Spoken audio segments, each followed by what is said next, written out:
La Maison des Secrets, tome 2, le livre des sorts. Chapitre 8. Olive se réveilla tard, le lendemain matin, aussitôt prise par l'envie brûlante de replonger de l'autre côté du tableau. Mais autre chose était aussi en train de brûler. Un moment, suspendue entre rêve et réveil, elle crut que la maison flambait, que celle-ci l'avait endormie avant de la laisser étouffer dans la fumée. Pourtant, il n'y avait aucune trace d'incendie dans sa chambre, rien qu'une odeur de cramé qui venait du rez-de-chaussée. Elle se guida à l'odeur jusqu'à la cuisine, où Monsieur et Madame Dunwoodie fourraillaient dans les étagères et les placards. 4 casseroles chauffaient sur le gaz, à l'origine de l'odeur douteuse. La pièce était encore plus chaude et poisseuse qu'à l'accoutumée. « Vous n'allez pas au bureau, vous, ce matin ?» grogna Olive en mordant dans un toast. Si ses parents restaient là, les chats se cacheraient, tous ses projets d'exploration seraient remis à plus tard. « Pas aujourd'hui, non, » dit Monsieur Dunwoodie, qui testait sur quel brûleur de la cuisinière l'eau allait bouillir en premier, mesurant avec soin la quantité de liquide ainsi que sa température de départ. « Voudrais-tu m'aider à calculer la vitesse de refroidissement ?» proposa-t-il. Olive secoua la tête. « Tu pourrais être mon petit Archimède ? Sinon, renchérit Madame Dunwoodie. Elle triait les contenus des tiroirs en fonction de leur poids et de leur densité, tout en désignant avec gaieté une bassine pleine d'eau. Olive refusa également. Après le petit déjeuner, elle partit bouder sur la véranda. Elle avait pris un Monsieur Freeze vert, mais on avait déjà sucé tout le sirop. Elle ne restait plus que le glaçon dans son plastique, lequel lui coupait l'intérieur des joues. Il lui fallait ce grimoire. Elle était sûre de s'en être rapprochée la veille. Ils étaient forcément à l'étage. Mais peut-être son imagination lui jouait-elle des tours. Celle-ci la kidnappait souvent pour la précipiter dans des zones à risque. Et si le livre n'était même pas dans la maison? Pire encore, s'il n'existait pas du tout.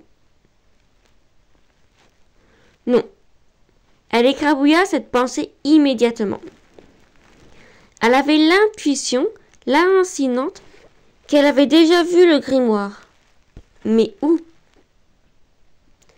Elle gagna le fond du jardin.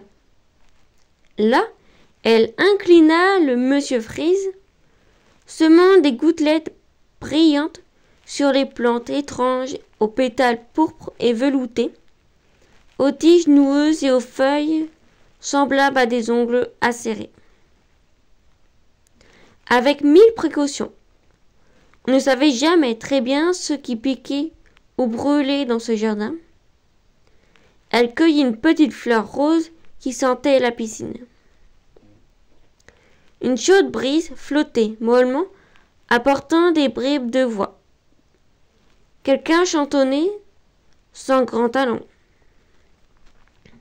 Olive suivit le son et se retrouva devant la haie de lilas qui séparait sa maison de celle de Madame Nivens. À travers l'épaisse feuillage, elle aperçut un chapeau à bord large, une robe jaune, un tablier et de coquettes petites chaussures avec des talons d'au moins 5 cm. Comment peut-on jardiner en talons hauts? Se demanda Olive. Soudain, le visage jaunâtre de Madame Nivens apparut, tout contre le sien. Bonjour, bonjour, ma petite Olive, dit-elle à travers les feuilles. Je me disais bien que j'avais entendu quelque chose. Olive fit un bond en arrière, se cogna la tête contre une branche. Son visage vira du rouge au fuchsia. Bonjour, madame Nivens, marmonna-t-elle. Tu as l'air d'avoir très chaud, Olive. Voudrais-tu un verre de limonade? Je viens d'en faire, juste là. Olive avait autant envie de faire la conversation à madame Nivens en sirotant de la limonade que de jongler avec des tarentules. Mais si elle refusait, elle passerait vraiment pour une petite fille bizarre et mal élevée. Et sa voisine était déjà bien assez critique. Aussi, Olive traversa telle la haie, puis le jardin parfaitement entretenu, et prit place à une petite table sous un parasol. Une cruche de limonade perlée de froides gouttelettes attendait. Madame Nivens lui servit un verre. En revanche, elle-même préféra s'abstenir. Olive but une petite gorgée sa boisson fraîche. Elle se sentait poisseuse, et des zones qu'on ne gratte pas en public, encore moins devant madame Nivens, la démangeaient. Madame Nivens, elle, n'avait pas du tout l'air de souffrir de la chaleur. On aurait dit sculptée dans une plaquette de beurre tout juste sortie du frigo.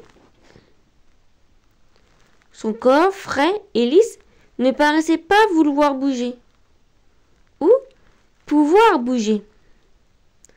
Peut-être que, si elle se mettait à rire, à sauter ou juste à sursauter, elle se briserait en mille éclats beurrés. Olive l'imagina se décomposer en 1000 petites tablettes de beurre et dut se mordre la joue pour réprimer son rire. Aujourd'hui, en dépit de l'été indien, madame Nivens portait des manches longues et ses jambes, le peu que son immense jupon révélait, semblaient voilées d'un collant. L'idée de mettre un collant par une chaleur pareille accrut les démangeaisons d'Olive. Elle restait silencieuse. Madame Nivens rajusta son chapeau. Alors, cette limonade? Finit-elle par demander. Il lui aurait fallu 2 fois plus de sucre et 2 fois moins de citron, mais Olive dit. Très bonne.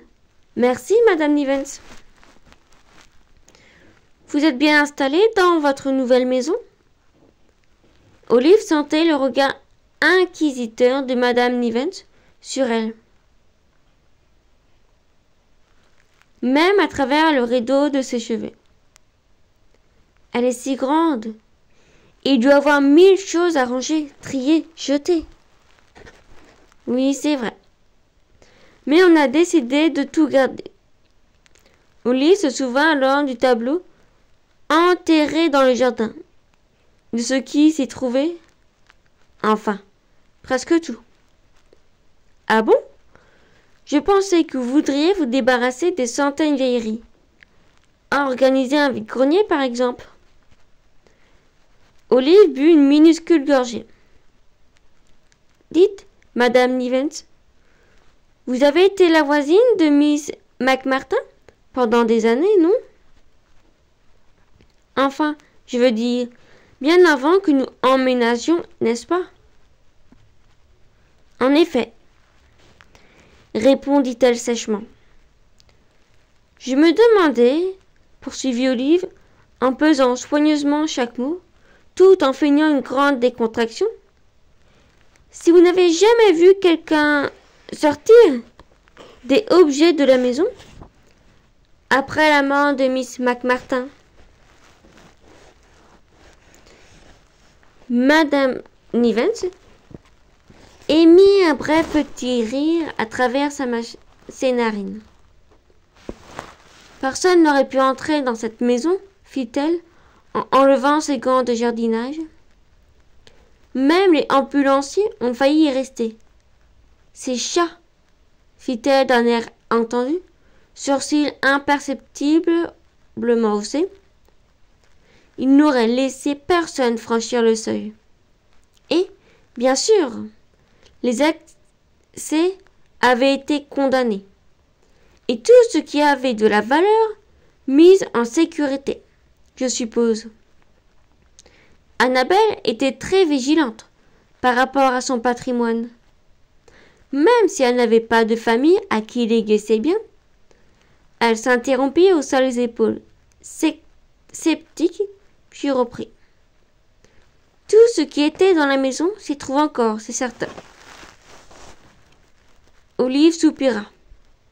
Tu vois, se dit-elle, le grimoire est forcément quelque part entre ces quatre murs, attendant d'être retrouvé. Elle se mit à battre du pied avec impatience sous la table. Pourquoi cette question demanda madame Nivens en la dévisageant. Pour rien, répondit Olive qui réfléchissait à toute allure. Il y a une encyclopédie dans la bibliothèque, mais le volume C manque, et je me demandais où il était passé. Ce volume dont j'ai besoin pour mes recherches sur les carburateurs. Si madame Niven jugea cette réponse suspecte, elle n'en laissa rien paraître. Olive avala son fond de limonade et reposa le verre vide. Bon, il faut que j'aille aider à préparer le déjeuner. Madame Niven se pencha pour prendre le verre. Un instant, sa main nue passa dans le soleil, et sa peau parut quelque peu étrange à Olive. Mais elle n'eut pas le temps de s'interroger. D'un geste sec, la main retourna s'abriter à l'ombre. Madame Niven se leva. Les yeux rivés sur Olive étaient comme deux glaçons. « Au revoir, Olive !» dit-elle d'une voix qui poussa la fillette à se mettre brusquement debout et à s'éloigner. « Bonne chance pour tes recherches, quelles qu'elles soient. » Olive avait déjà traversé la haie quand les mots de madame Nivens atteignirent son cerveau. Quelle qu'elle soit. Comme si elle n'avait pas cru à son histoire de carbonara ou de carburateur. Enfin bref. Quelque chose clochait chez madame Nivens. Ça ne faisait pas le moindre doute. Quelque chose d'autre que les talons hauts qu'elle portait pour déjeuner, pour jardiner. Les multiples fenêtres de la vieille maison de pierre la dévisageaient pendant qu'elle traversait le jardin, pleine de mauvaises herbes. Elle les dévisagea à son tour et faillit bousculer le petit garçon, décoiffé et débraillé, qu'elle n'avait pas vu devant elle. « Hello !» fit Rutefort, très calme, tandis qu'elle poussait un petit cri surpris. « Qu'est-ce que tu fais dans mon jardin ?» aboya-t-elle en reculant jusqu'au lilas. Rutherford et elle étaient de la même taille. Son regard, derrière ses lunettes sales, était d'autant plus difficile à éviter. « Je te cherchais, bien sûr. Mon emploi du temps vient d'arriver par courrier, et je voulais qu'on vérifie si on avait les mêmes cours. » Déjà ? Olive jeta un œil hagard au papier que Rutherford tenait entre ses doigts tachés. Mais la rentrée n'est que dans plusieurs semaines. Au premier semestre, j'ai histoire, espagnol, maths, arts plastiques et physique. Récita-t-il. J'aurais préféré géologie et bio. Ou même botanique. Ça me sera plus utile pour ma future carrière. Mais j'imagine qu'il faudra attendre le lycée, conclut-il, se dandinant d'un pied sur l'autre. Même horrifiée par la perspective de la rentrée, Olive ne pouvait oublier ses obsessions. Ses yeux s'attardèrent une nouvelle fois sur la haute façade de pierre, la fenêtre embuée de la cuisine, les vitraux de la salle à manger, les rideaux vaporeux de sa chambre, l'œil de bœuf du grenier. Quelque part, derrière l'une de ces fenêtres, se cachait le fameux livre. « Alors, tu l'as trouvé ?» fit Rutherford. Olive sursauta. Avait-il lu dans ses pensées, ou juste sur son visage? « Trouvé quoi ?» demanda-t-elle méfiante. « Le grimoire !» s'exclama-t-il en dandinant le plus belle. « Tu as fait tout le tour de la bibliothèque. » Elle hésita. Une idée absurde que la perspective de trouver le grimoire avait chassée jusqu'à présent se présenta à son esprit, tel un ouvrier sur le bord d'une route, à travaux agitant un panneau. Attention, danger. Pourquoi ça t'intéresse autant? Dit-elle. Et comment es-tu au courant de l'existence des grimoires d'abord? Rutherford cligna des yeux. Comment ça? Je veux dire, comment savais-tu qu'il fallait chercher un grimoire? Tu as dit que chaque sorcier en a un. Comment le sais-tu? Pour la première fois, Rutherford parut chercher ses mots. Il cessa de se dandiner et détourna les yeux vers les lilas. Eh bien, il parlait plus lentement que d'habitude, c'est-à-dire à peine plus vite que les autres gens. La pratique de la sorcellerie était fréquente au Moyen Âge. Les histoires de magie abondent, Merlin, la fée Morgane et s'interrompaient.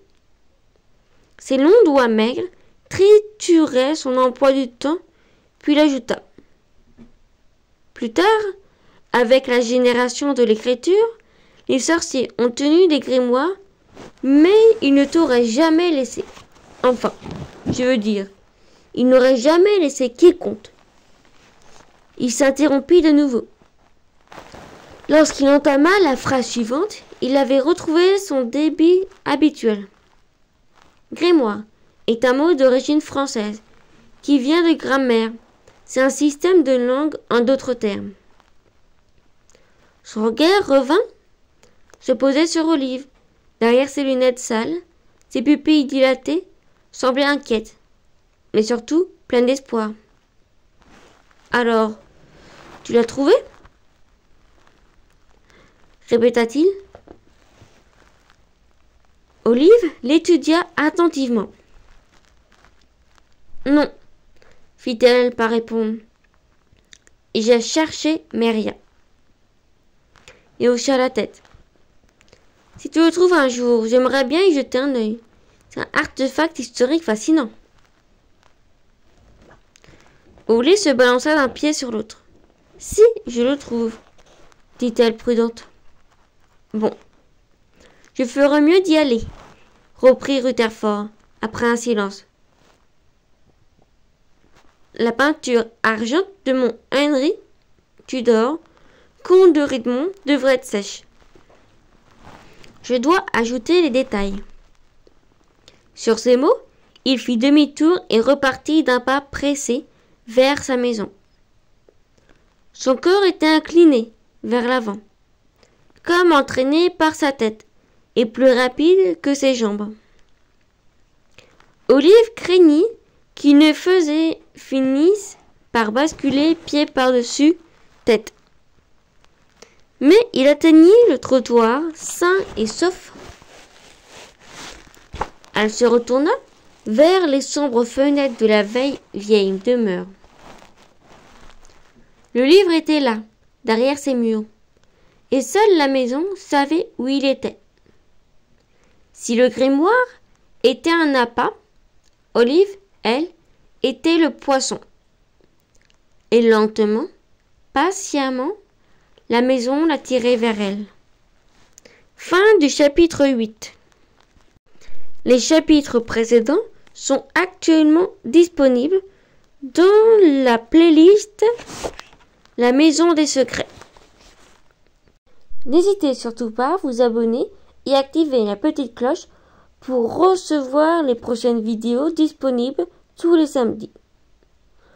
Vous pouvez aussi également me laisser un commentaire, me dire ce que vous avez pensé de ce chapitre. Et peut-être quelques suggestions de livres que je pourrais lire. Merci à vous et à la semaine prochaine.